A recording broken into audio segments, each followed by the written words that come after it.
Hey guys, welcome back. Thanks for joining me and good afternoon. In the last video I made on this Vic, you guys really surprised me in the comments section.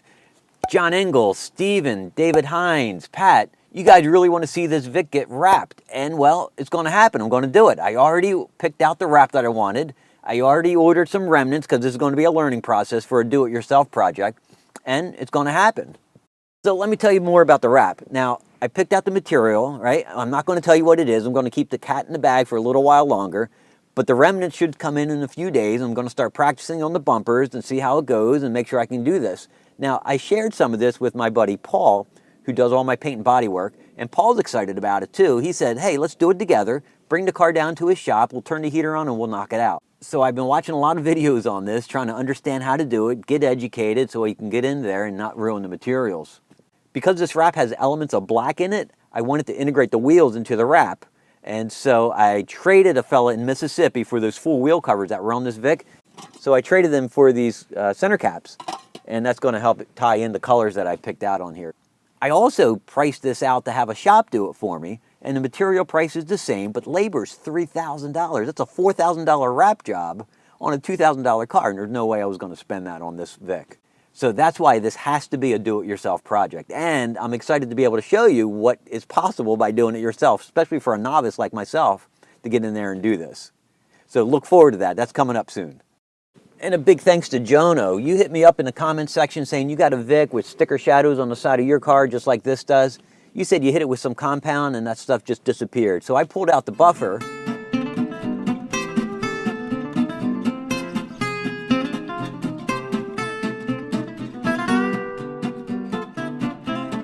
And just like you said, man, I ran that buffer down the side of the car and those shadows disappeared.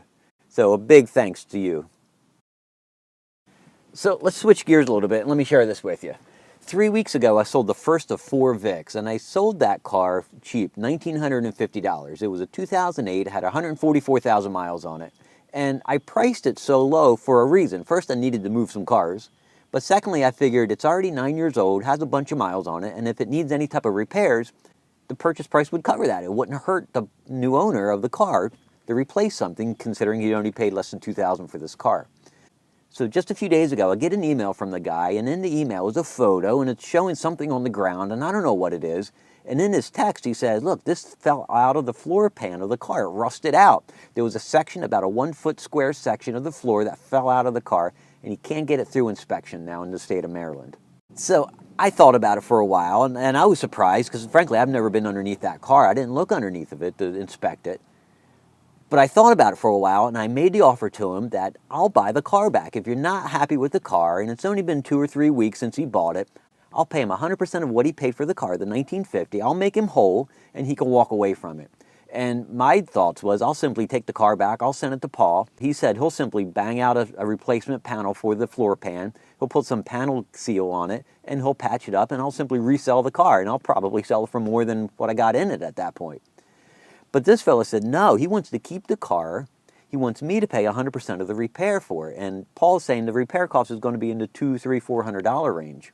I started getting a hot head over this, thinking the guy's being greedy, the guy's being outrageous. He wants the car and for me to pay for it, and he wants the lowest price possible on the car at the same time.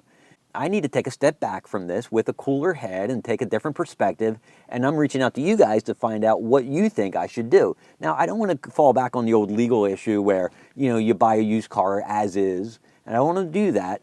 I want to be fair, and I want to be respectful, and I want to be mature about this, and I want to treat the guy right, but he needs to treat me right too, and I need your help to find out what that middle ground is. I think I'm very generous by offering to buy that car back from him. I think he'd being outrageous to say he wants the cheapest car and the repairs done at my expense.